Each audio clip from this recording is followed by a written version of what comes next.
Gue media, apapun gue siarkan.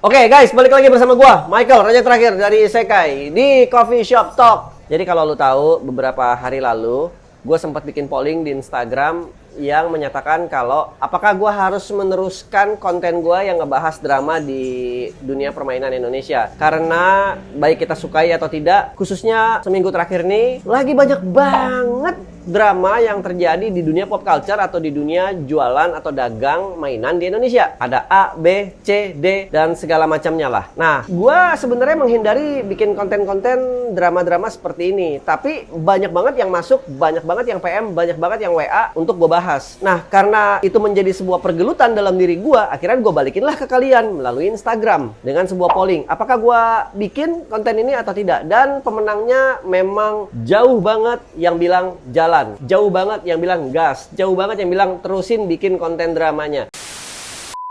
Oke, oleh karena itu izinkan gue di konten kali ini gue ngebahas drama yang sedang terjadi ya guys. Sebelumnya jangan lupa untuk langsung follow semua sosial medianya gue dan langsung ya udah itu aja sih, langsung follow sosial medianya gue aja gitu. A few minutes later. Oke, jadi drama ya guys, nggak ada habisnya nih guys. Kasus yang paling gede yang terjadi seminggu terakhir ini adalah Zen Ang. Kenapa kasusnya gede? Karena dia itu sebenarnya adalah seorang trusted lelangers. Jadi dia menerima titip lelang yang udah trusted sejak 2017. Tiba-tiba dia membuat sebuah status. Jebret! Statusnya itu menyatakan kalau dia, ya intinya dia lagi ada masalah lah. Tapi sayangnya si Zenang ini dia tidak menjelaskan apa masalahnya. Sedangkan menurut gua harusnya dia menjelaskan apa masalahnya sehingga dia harus memakai uang yang dipercayakan kepada dia untuk keperluan keluarganya dia. Karena dia bilang kan kasus keluarga kan. Harusnya dijelasin aja apapun itu gitu. Baik orang bisa terima atau tidak bisa terima, tetap jelasin aja. Terus baru pikirin sama-sama penyelesaiannya mau seperti apa, jalan keluarnya mau seperti apa. Ya apapun juga lah, harus diobrolin. Nah dia ini habis bikin postingan, permohonan maaf dan menjelaskan seadanya doang, tapi tidak detail. Dia langsung hilang lagi, dia nggak ngejelasin apa-apa. Yang ada malah jadi komen, snowballing komen. Sampai satu titik komennya itu dimatiin, jadi kita udah nggak bisa komen lagi. Tapi tempat komennya itu malah jadi lapak jualan orang lain gitu. Orang-orang ini pemikirannya jadi snowballing buat keluarga. Di satu sisi oke, tapi buat apa? Nah terus mau gimana? Mau sampai kapan? Itu dia nggak jawab. Jadi Zen Ang, kalau lu nonton ini, gua nggak tahu lu juga mungkin baru tahu gua. Tapi lebih baik lu selesaikan karena lu punya nama baik yang harus lu pegang. Kedua nih guys, ada seller besar namanya Julian Pak-Pakan. Terus sama kasusnya guys, barang-barang yang udah dibeli baik PO atau udah dibayar lunas tidak dikirim. Gosip-gosipnya terakhir udah mulai dikirim sedikit-sedikit, tapi ternyata stop, nggak dikirim lagi. Banyak banget, sampai ada yang mau nyamperin ke rumahnya. Usut-usut punya usut dari teman-teman netizen kita kan julid ya. Teman-teman netizen kita kan jago ya. Ketahuan lah dia beli motor men, beli motor apa sih tadi? Kawasaki XZ2R. Gua nggak ngerti motor ya guys. Pokoknya ya dia beli motor lah gitu. Nah terus dia touring segala macam, jalan segala macam. Nah ketahuannya dari mana? Ketahuannya dari temen dia yang touring, posting foto, ada foto dianya. Minum. Iya, minum.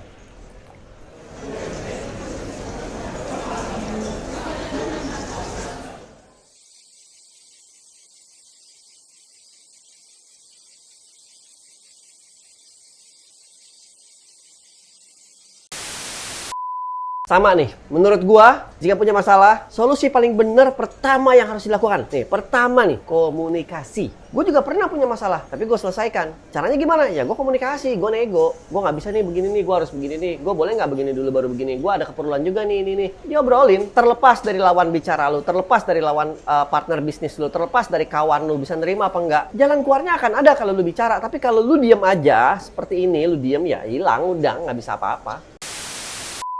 3 nih guys, inget gak pernah ada kejadian pedagang menggunakan foto palsu si Ian Kusni? Itu terjadi kurang lebih setahun lalu dan pernah gue bahas juga di konten gue. Kalau misalkan kalian pengen tahu, gue tongolin di sebelah kanan atas. Kanan atas mana? Sini.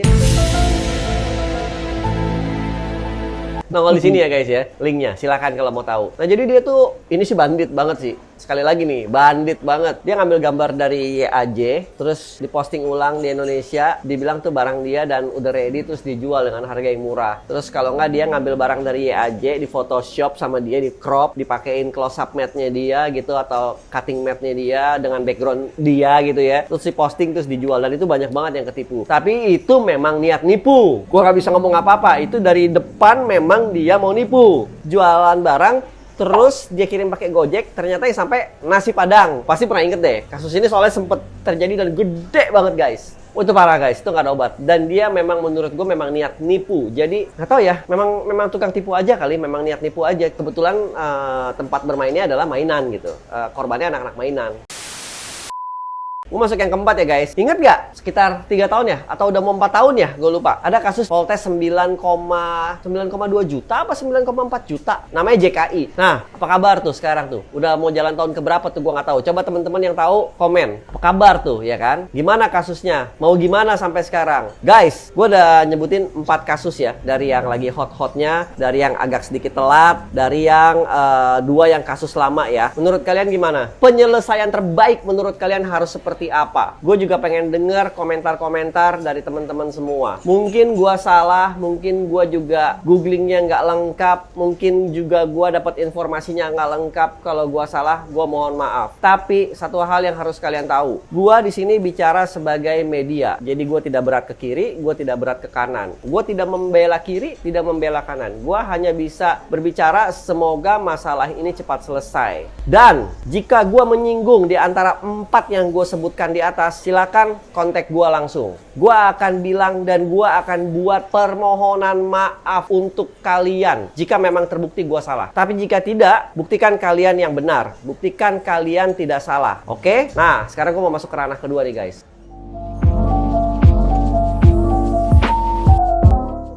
Yang aneh dari kasus ini adalah kenapa kasus mereka, khususnya 2 yang terjadi ya, Julian Pakpahan dan Zen Ang. Kenapa 2 kasus ini menjadi ajang flexing seller lain? Kenapa? Apa kalian nggak bisa flexing dengan cara kalian sendiri? Kenapa harus flexing di penderitaan orang? Terus lu mau bilang, oh kenapa Opa juga sekarang flexing di sini? Enggak, gue media. Gue bukan pedagang, gue media guys. Gue nggak ada urusan. Media itu menyiarkan. Yang benar disiarkan, yang salah disiarkan, yang baik disiarkan, yang buruk disiarkan. Gue media, sekali lagi nih, gue media. Jadi apapun yang gue siarkan, yang menarik gue siarkan. Jadi sekali lagi, gue bukan pedagang. Kalian semua tahu gue bukan pedagang. Gue hanya seorang YouTuber, media, isekai media. Nah itu yang gue sayangkan guys. Kenapa jadi malah ajang kontes untuk lelangers gede, kontes untuk seller gede, yang malah ngejatuhin. Makanya kalau mau lelang di lelangers yang berduit, makanya kalau mau belanja di seller di gua, karena gua begini, karena gua begitu, karena gua begini. Lihat nih gua punya ini, lihat nih gua punya itu, lihat nih. Men, roda berputar men. Ada saatnya lu di atas, ada saatnya lu di bawah men. Gak selalu lu di atas men. Nanti pada saat lu susah lu juga ngilang. Mau ngomong apa lu? Lu mana tahu ya kan? Jadi menurut gua sangat menyayangkan sikap teman-teman gua, baik yang gua kenal secara langsung atau tidak, yang malah menjadikan ini sebagai ajang untuk pansos kredibilitas mereka. Sayang menurut gua. Mestinya lu diem-diem aja. Coba lu lihat toko-toko yang gede yang kredibilitasnya udah lama. Ya ada kasus-kasus kayak gini, udah life must go on. Dia jalan aja sendiri dengan gaya dan caranya dia. Nggak usah menggunakan derita orang sebagai tempat untuk membanggakan diri sendiri. No, it's a big no-no. Oke? Jadi segitu aja dulu untuk konten kali ini. Michael aja terakhir dari Isekai. Gua signing out. Kalau ada yang tersinggung, silakan langsung komen. Kalau mau ketemu langsung, juga bisa langsung ke Isekai Coffee. Tapi janjian dulu ya guys. Peace out!